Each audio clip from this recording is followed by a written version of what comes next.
Hello and welcome to the deep dive, spoiler-filled discussion of 2018's Truth or Dare. Not 2017, but 2018's Truth or Dare.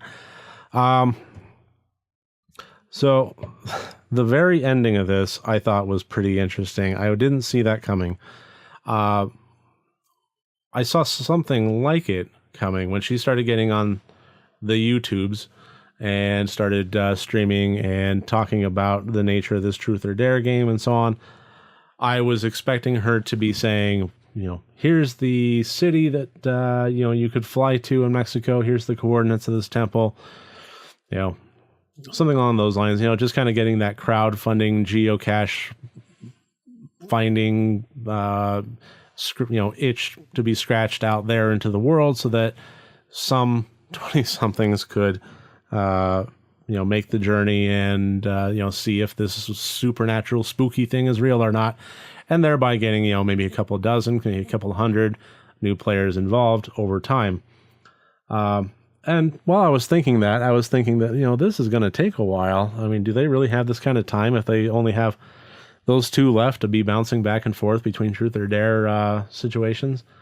And then I saw where they were going with it. I think just before she said the line, I want to ask you a question. And I thought that was pretty brilliant. The notion that, this capability with modern technology to reach hundreds of thousands of people, possibly millions of people at any one time. And, it turned to that first question that she got in the Truth or Dare segment towards the beginning of the movie. It turned it into foreshadowing, which I actually thought was pretty good there.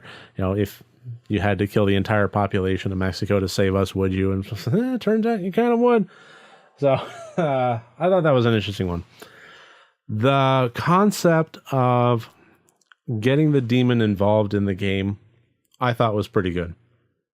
I honestly, if you put a gun to my head and I could not tell you how the 2017 movie ended,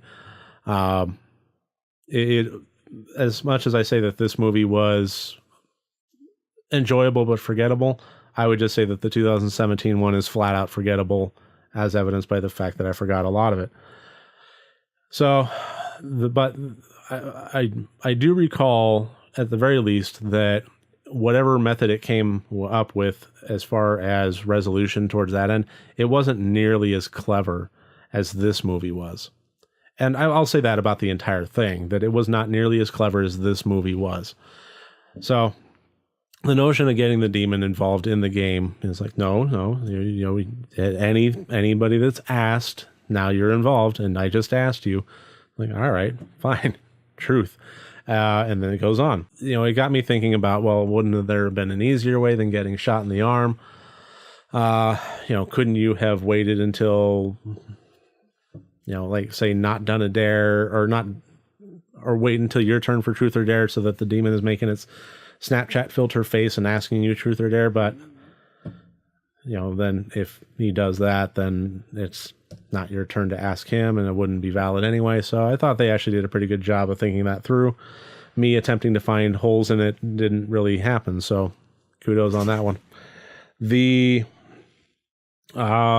portion where they were trying to figure out what was going on and how to defeat it, I really liked. That's one of the elements of these kind of movies that I do really like, is that investigation level of the characters' interaction with what's going on. If it's simply them running around getting punished, it's to me a lot less interesting than if they actually attempt to find a way out of it through interviews and historical records and so on and so forth.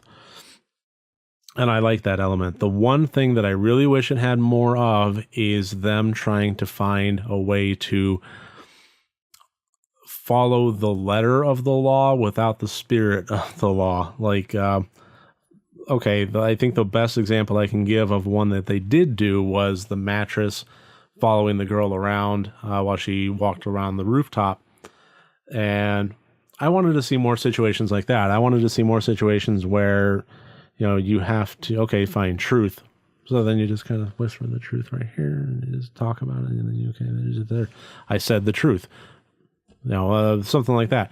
But at the same time, then it would start to get into territory of the demon getting very pedantic and very particular about the circumstances in which the truth or dare is fulfilled. Another portion that I did like is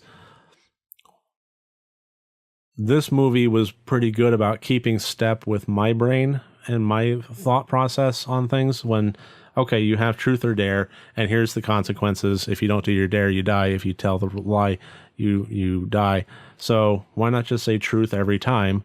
Tell the truth and accept the consequences of that. Fine, you're keeping a secret from somebody. Well, tell the secret. At least you'll live. You know, how easy is that? Fine, truth every time. You know, take the take the bitter fruit there. And they thought that when the demon first said, you know, that's not how this works, I thought that they were getting into, well, the demon's just changing the rules willy-nilly. It's getting very, it's starting to tweak itself. And the one thing that I really respect about a horror movie is that once it establishes its rules and it establishes its mythos, that it sticks with it for good or ill. That it doesn't change the rules just because the writer and the screenplay happen to find themselves painted in a corner and now makes the all-powerful monster say, well, now it's this way because I said so. That's cheap. So the fact that they actually found, the original people played truth, dare, so you can't do more than two truths at once, I thought was, from a writing standpoint, it's about the same. It's saying, okay, it's coming up with an explanation. But from just a movie watcher point of view, the demon is keeping with their own rules, with the rules that have been established, and it's not just changing things on a whim. So it does keep things within that boundary level, and I think that's an important level of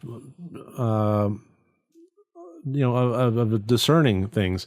That if you have an all-powerful character that as soon as they're confronted with somebody that might be a little bit smarter than them, that now they change the rules just because they feel like it, at that point, the audience loses interest. That whatever the protagonist is going through, it's not going to matter. That if they find any way out of this, the demon's going to change the rules just because they said they want to. And it's not very interesting if that happens.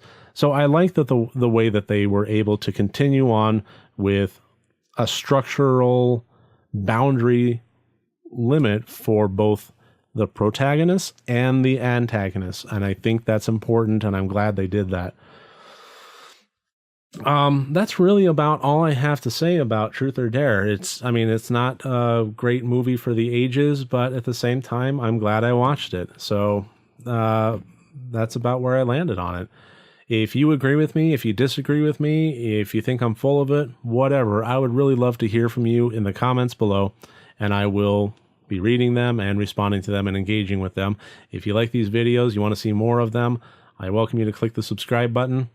Otherwise, I really appreciate you making me a part of your day, and I hope to see you tomorrow. Thank you.